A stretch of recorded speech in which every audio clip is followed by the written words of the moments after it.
अमरावतीच्या डफरीन रुग्णालयातील SNCU म्हणजेच स्पेशल न्यूबॉर्न केअर युनिटमध्ये झालेल्या दुर्घटनेची आता तज्ञ समितीकडून चौकशी केली जाणार आहे।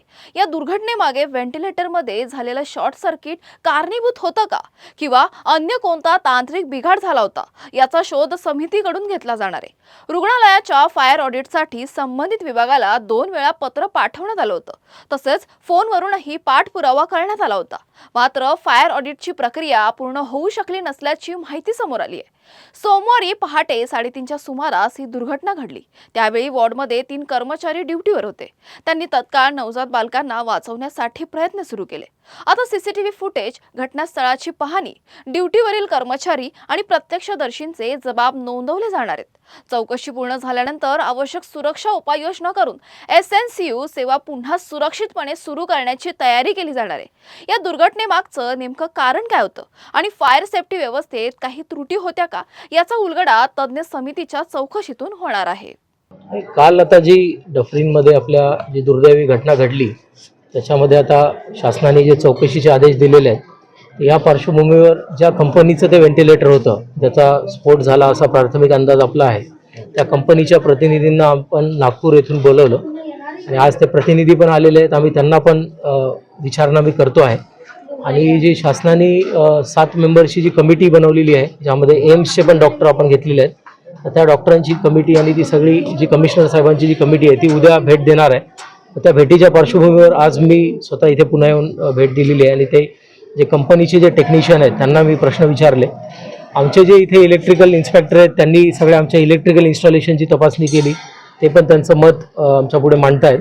आणि आता कंपनी जे की याच्यामध्ये ज्या कंपनीच्या त्या व्हेंटिलेटरचा स्फोट झाला त्यांना पण आम्ही विचारणा करून त्यांचे मत आम्हाला रायटिंगमध्ये द्यायला सांगितलेलं आहे आणि त्यांना उद्या कमिटीसमोरही समक्ष उपस्थित राहण्याच्या सूचना दिलेल्या आहेत, जेणेकरून जे काही आमच्या कमिटीचे पण प्रश्न या सर्व्हिस प्रोव्हायडरला म्हणजे या व्हेंटिलेटर कंपनीला असतील तर ते त्यांनी ते सर्व प्रश्नांची उत्तरं द्यावी आणि जसं शासनाने आदेशित केलं आहे त्या पद्धतीने 7 दिवसाच्या आत ही कमिटी त्या ठिकाणी आपला अभिप्राय देईल आणि त्या अभिप्रायामध्ये मग जर कंपनीची चूक आढळली तर कंपनीवर, कर्मचाऱ्यांची चूक आढळली कर्मचाऱ्यांवर, फायर सेफ्टी ज्याची कोणाची चूक त्याच्यामध्ये आढळेल त्याच्यावर आपण कठोर कारवाई करणार आहे, एवढं निश्चित या ठिकाणी मी सांगतो। प्रथमदर्शनी त्याची पद्धत आपण कृपया थोडं समजून घ्या की आपले जे सिव्हिल सर्जन आहेत त्यांना हे कल्पना होती की आपलं 21 ऑगस्ट रोजी आपले फायर ऑडिटचे संपणार आहे, तर त्यांनी जून महिन्यामध्येच पत्र दिलं होतं PWD इलेक्ट्रिकलला की बाबा आमचं हे संपणार आहे तर तुम्ही आता नव्याने आम्हाला फायर ऑडिट करून द्या।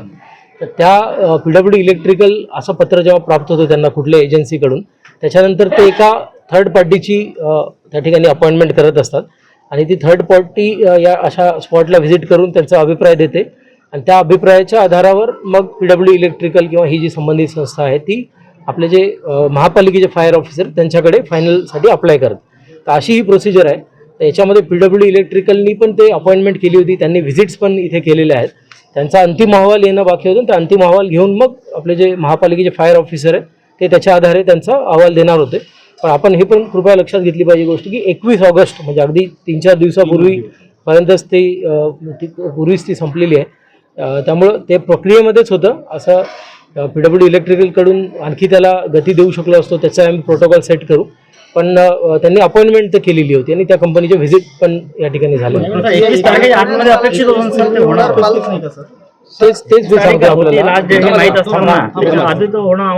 21 तारीख लास्ट डेट होती, म्हणूनच सिव्हिल सर्जनांनी जूनमध्येच त्याचं पत्र दिलं होतं आणि जूनमध्ये पत्र दिल्यावर साधारणतः 1-1.5 महिना हा PWD इलेक्ट्रिकलला मिळाला। एवढ्या कालावधीत ते क्लिअर होऊन जायला पाहिजे होतं, पण ते झालं नाही, ही वस्तुस्थिती आहे। पण त्या जी कंपनी त्यांनी अपॉइंट केली होती इथे क्लिअरन्स देण्यासाठी त्यांच्या इथे व्हिजिट झालेल्या आहेत आणि तो जो रिपोर्टचाच फक्त अहवाल त्यांचा त्या ठिकाणी बाकी होता।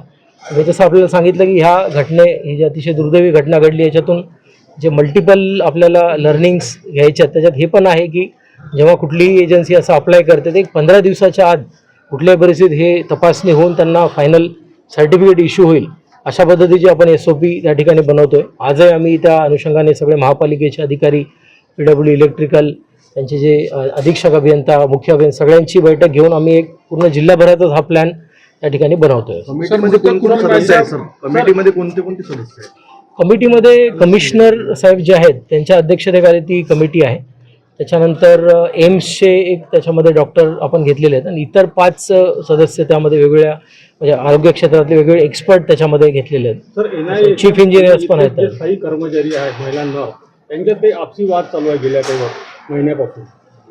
त्याच्यामुळे तर काही एकदा रिपीट करा प्रश्न आपला.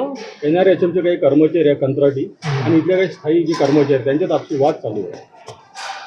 त्या वादाचं काही आणि आता आपल्याला प्रथमदर्शनी सगळे NRHMचे कर्मचारी होते ड्युटीवर. ते सांगतो आपल्याला प्रथमदर्शनी जी माहिती आपण घेतली तर इनफॅक्ट जे ड्युटीवर होते आपले सगळे कर्मचारी त्यांनी जीवाची बाजी लावून आपले जे 39 पैकी 36 बालक आहेत ते त्यांनी बाहेर काढले. त्यामुळं असा काही वाद आहे वगैरे असातलं काही पण तरी मी माहिती घेईल त्याच्यामध्ये.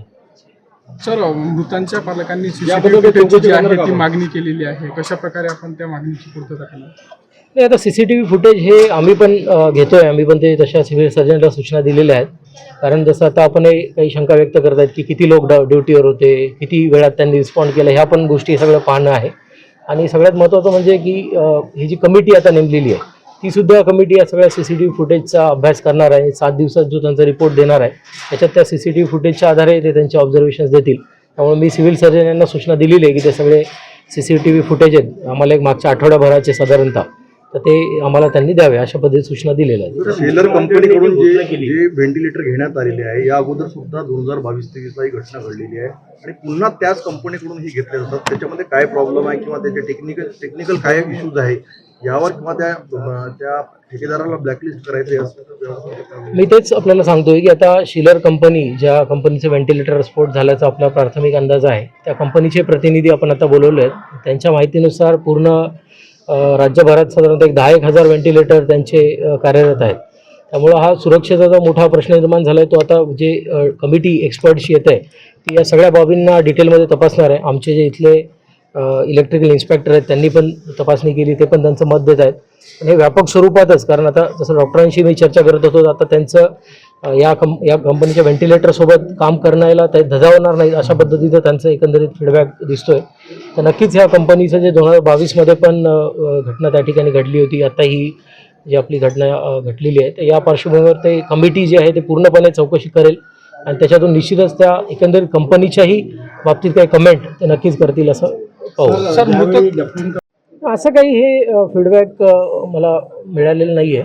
पण 22मध्ये जे आपण म्हणताय तिथे याच कंपनीचे त्या ठिकाणी व्हेंटिलेटर होतं आणि त्यांच्या आता बोलण्यातून येते की जे व्होल्टेज फ्लक्च्युएशन आहे त्यामुळं ते खराब झालेलं आणि ते आम्ही रिप्लेस करून दिला होता अशा पद्धतीचं स्टेटमेंट ते करतायत. व्होल्टेज फ्लक्च्युएशनचा मुद्दा येतोय काही आहे का त्यात? नाही, व्होल्टेज फ्लक्च्युएशन हे जुन्या इमारतीत होतं. ते जेव्हा 2022मध्ये जेव्हा आपलं व्हेंटिलेटरचा स्फोट झालेला तेव्हा त्यांनी ते कारण दिलं होतं. आता ते त्यांचं आपण लेखीमध्ये घेतोय की इथे त्यांच्यामध्ये काय व्हॉट वेंट रॉंग की ज्याच्याने ही घटना घडली असेल. आरोग्यमंत्र्यांनी जर एक पत्रकार त्याच्यामध्ये सदस्य घ्या असे आपल्याला निर्देश दिलेले आहेत तर एका त्याच्यामध्ये पत्रकार किंवा सामाजिक संघटनेतून कोणाला घेण्यात येईल? नाही, ही जी समिती आहे ही राज्यस्तरावरून त्या ठिकाणी नियुक्ती होत आहे. माननीय आरोग्यमंत्री महोदयांनी काल तसं पत्रकार परिषदेमध्ये सुतोवाच केलेला आहे. तर ते कोणाला त्यामध्ये ॲड करतात ते त्याची माहिती घ्यावं लागेल मला. कंपनी शेजारीचा मालक कोण? त्याची मला कल्पना नाही. मालकाची कल्पना नाही. सर, मृत कुटुंबियाला कॉम्पन्सेशन जे आहे ते मिळणार आहे. साधारण किती मिळणार आणि कधीपर्यंत त्यांच्या खात्यामध्ये ते जमा होईल? माननीय मुख्यमंत्री महोदयांनी या संपूर्ण घटनेची अतिशय गंभीरपणे दखल घेतलेली आहे आणि पूर्ण चौकशीचे आदेश दिलेले आहेत. आणि सोबतच जे आता मृतक परिवाराची कधी भरून न निघणारी हानी झालेली आहे तरीसुद्धा शासनाकडून एक त्यांना मदतीचा हात म्हणून एक 5 लाख रुपयाची जी घोषणा आहे ती माननीय मुख्यमंत्री महोदयांनी काल केलेली आहे. त्याची अंमलबजावणी करण्यात येईल.